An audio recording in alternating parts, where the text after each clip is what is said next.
Suzanne est atteinte d'un cancer du sein. C'est le jour J pour elle. Pas de petit déjeuner ce matin, juste un café.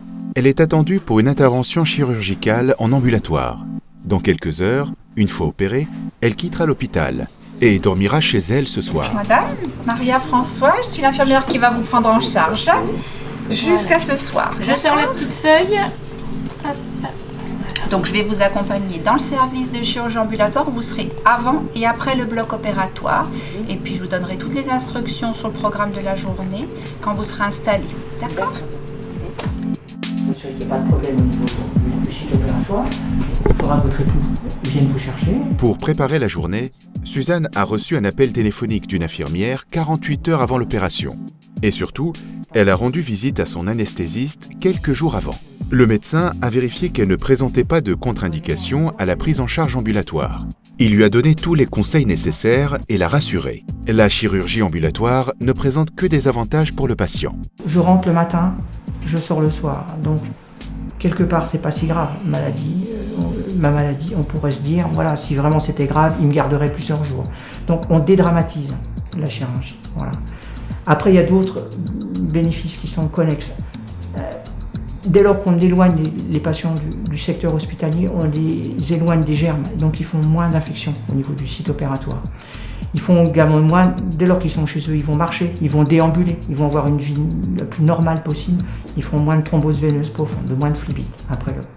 Voilà. Et puis ils vont se retrouver dans un univers bienveillant avec leurs proches, donc psychologiquement c'est un gros avantage.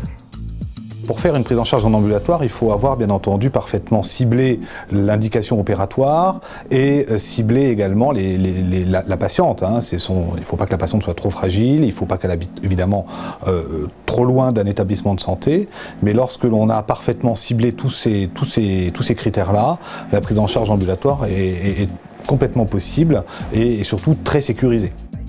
Première étape de la journée pour Suzanne, la radiologie.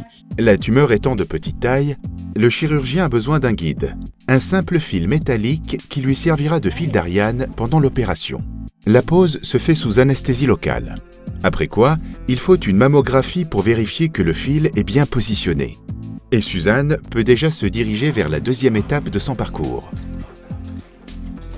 L'injection dans le sein de quelques gouttes d'un produit isotopique va permettre de visualiser, grâce à une gamma caméra, la présence d'un ganglion témoin. Ce ganglion sentinelle sera retiré par le chirurgien et analysé immédiatement par le laboratoire du centre, afin de déterminer s'il est atteint par la maladie. On a fait les injections, 4 petites injections, on attend 15 minutes, on fait les images, on repère les ganglions sentinelles et on envoie le patient à M. Coutin. Mais pour l'instant, Suzanne est de retour dans sa chambre. Une petite pause avant de descendre au bloc. Le parcours absolument pas pénible, des petites piqûres, tout ça, mais bon, vraiment rien de méchant. Suzanne est désormais entre les mains du chirurgien. 1h30 d'intervention pendant laquelle les anatomo-cytopathologistes étudieront le ganglion sentinelle. Il n'y a pas de temps à perdre, mais les équipes du centre Georges-François Leclerc sont rodées à l'exercice. 2/3 des opérations conservatrices sont aujourd'hui effectuées en chirurgie ambulatoire dans cet hôpital dijonnais. L'intervention s'est bien passée. Suzanne quitte la salle de réveil où elle est restée sous surveillance pendant près de 2 heures.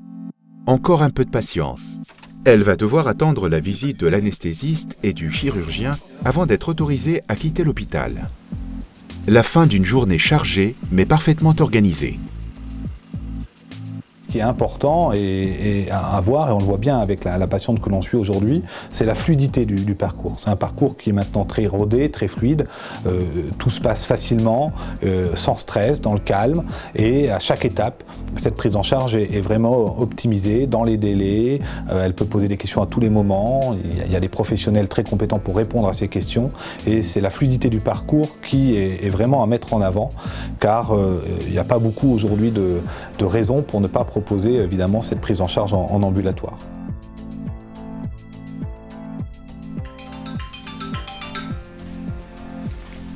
Oui, allô? Oui, bonjour.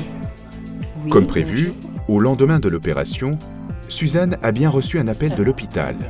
c'est le suivi normal dans le cadre de la prise en charge ambulatoire. Je trouve que c'est un avantage, c'est le fait de savoir qu'on rentre le matin et le soir on est chez soi. Donc c'est plus rassurant que de rester plusieurs jours à l'hôpital. Tout le déroulement, en fin de compte, m'a été expliqué, tout ce qui devait se passer pendant ma journée d'opération. À fur et à mesure, on m'a tout expliqué, dans quelle salle j'allais, où j'allais, qu'est-ce qu'on allait me faire. Tout m'a été expliqué. En fin de compte, l'opération, moi, aussi bien l'anesthésie que l'opération, c'est parce que j'appréhendais le plus. C'est la maladie. Suzanne fait désormais partie des 95% de patientes entièrement satisfaites de l'ambulatoire.